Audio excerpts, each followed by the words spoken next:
Hello, how you doing? I want to talk about this laziness. It is an issue. I'm in the black culture, okay? It is an issue among blacks. Particularly an issue among black women. And to be truthful, I watch all kinds of videos from India, Uzbekistan, Korea, from all around the world. Laziness is not unique to black women. I see laziness all over. But I'm telling you who isn't. For the most part, Asians are not lazy. I see Koreans getting up early in the morning to get something from the garden and cook something and sell something up to their 80 years old. They are not lazy. It's just Asians, for the most part, are not lazy. I don't see it. Because if they don't do something, they understand they're not going to eat. They understand that. But I see it particularly among Black Americans. But see, that kind of habit of being lazy goes back into the generations. You got to go all the way back to Africa in the roots. Now, I had an issue with laziness because I was at a point in my life where I was trying to decide what am I going to do next. And what I knew is that I couldn't do what I did before. Okay, so I had to try to do something different. So I was at a crossroads, so I became lazy and complacent. I didn't do nothing. And I understood, if I don't do something, nothing's going to get done. If I do nothing, then nothing's going to get done. I understood it. So I started getting up at 6 o'clock, 6 to 6 p.m. or 6 to 7 p.m. I worked 12 hours a day until I saw daylight, get myself out of that situation. So I had an issue with laziness, but like I said, I had to come out of my funk, so to speak. I was not lazy from a teenager up because I worked hard for every grade I had in high school. And then I went to college, and I couldn't be lazy then, even though I met a lot of lazy students. Okay, I couldn't afford to be lazy.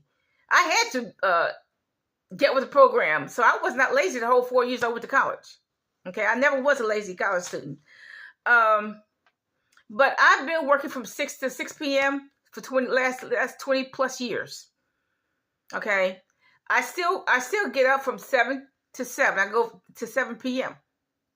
I still do that every day. I just don't even see myself being in bed after 7 a.m. in the morning. I don't even see myself doing that. Among black women is the problem. I see it every day. I see black women that are too lazy to comb their daughter's hair in particular. The hair looked terrible, so they just take the daughter to the hairdresser, get $300 braids. Because they don't feel like doing it. They're too lazy to comb their daughter's hair. Too lazy to make sure their son's hair is combed. So they do the same with their son. Take him to the barbershop, take him to the hairdresser, $400. Bye. See, that goes back into the generations from your mother, your grandmother, your great-great-grandmother, your great-grandmother, all the way back to the African roots. I see the same laziness in black women. Now, slavery, I guess you're forced to not be lazy. Either that or get whipped. But see, black women were forced to be whores too in slavery. So that's a problem. Okay. Black women and black men were not lazy during slavery. It's just that black women had the additional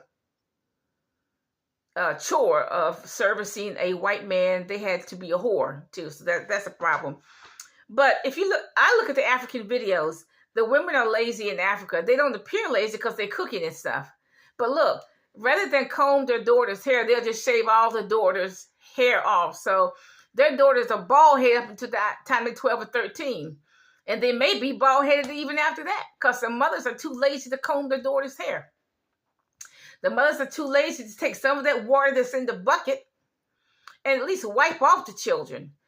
I see African children with snot all over their face, dirt here, dirt there, because the mothers are too lazy to just take some water from the river, boil the water, and put some soap on those children.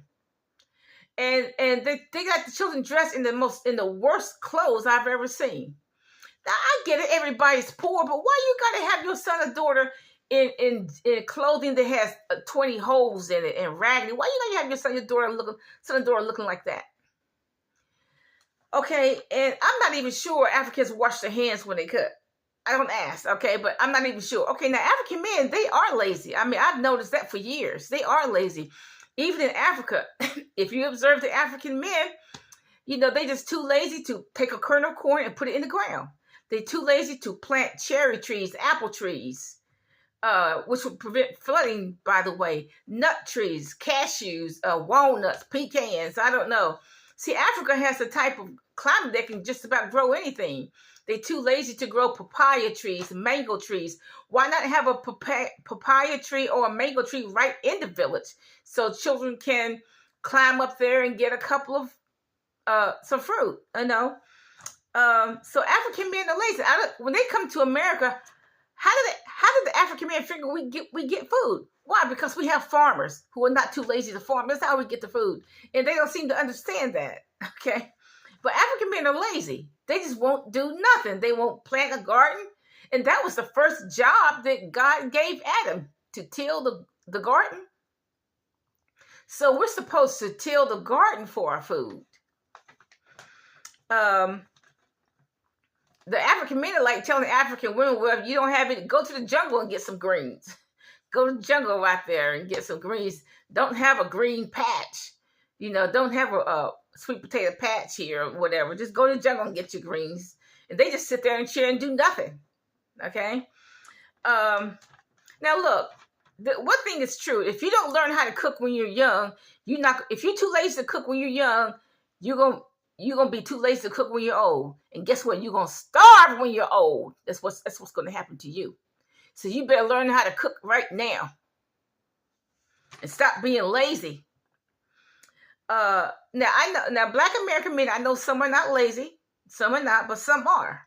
Now I do all the yard work in the house, okay? And I don't ask any Black man to help me out because I know they're not, and they just not gonna do it correctly. I know, so I just do it all myself. That's why it takes me twice as long just to do anything. Now, Mexican, I don't see where the people have this myth, and this all it is a myth, that Mexicans are just hard workers. They come here to work and blah, blah, blah. No, they come here for the white man's welfare. Can we be real for a minute? Can we be honest and true? They come here for the white man's welfare. And they know that the white man has welfare. They want the food stamps. They want the free apartment. They want the welfare check. They want it. Okay, because I don't see where the Mexicans work. What I see, every Mexican around me is just narco traffickers. They got the welfare women that's paying the mortgage.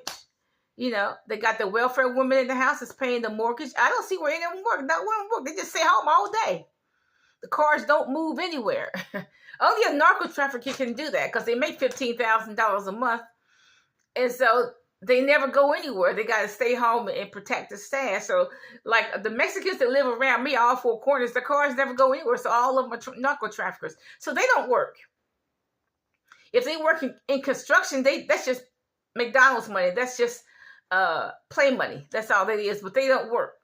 They don't depend on that for money. They depend on narco traffickers for money. So the myth of the Mexican, to include all Central Americans, is that they are hardworking individuals. That is a myth, because I don't see it.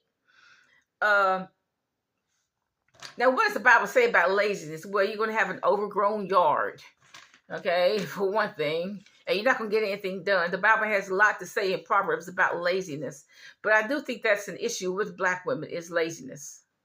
And I hope we overcome that. We got to go back to the generations, okay? We can see that our ancestors were lazy. And, how in the world are you going to survive, even in my day? You know what? Even when I was growing up, let's say out of 10 of us that was in my crew, neighbors, I only saw one of them that hair looked decent on a regular basis. She used to say, I have to get my hair fixed. So her mother would take her to the hairdresser to get her hair fixed. But she was the only one who had decent looking hair. The other one, her hair only looked decent when there was a picture on picture day. But the rest of everybody else had awful looking hair because their mothers were too lazy to comb it, to press and oil the hair. And hey, including us, our hair looked a mess too. Okay, I'm not picking on anybody. Our hair looked terrible until my sister and I, we learned how to do our own hair just by reading Essence magazines. Okay, but anyway, Black women been lazy for a long time. like I said, out of my whole crew, none of their mothers combed their hair because their hair always looked bad every day at school. And like I said, I remember one whose hair looked decent on school day when we took the pictures, but everybody's hair looked bad on a daily basis. And I didn't see most of us lived in houses. We rented, but most of us lived in houses, and hardly any of them in a house had a garden. I didn't see it. Of all my crew, I didn't see any of them that had a garden. Not one. Now, how in the world a black woman's going to survive without a garden in Appalachia? How's that going to happen? No garden? Well, what you expect to happen? Of course you're going to starve. Of course your children are going to starve. What you expect? And then people start living in projects. There's absolutely no gardens. Okay, you can't even do nothing with it. Okay, so yeah, black women have an issue with laziness, and I hope we do overcome it. We can stop being like our ancestors. We don't have to be like our ancestors. Just don't know how to cook. Don't comb our children's hair. Don't make sure our children are clean. Don't make sure their shirts are ironed. The house is not clean. We can overcome that laziness. Have a nice day.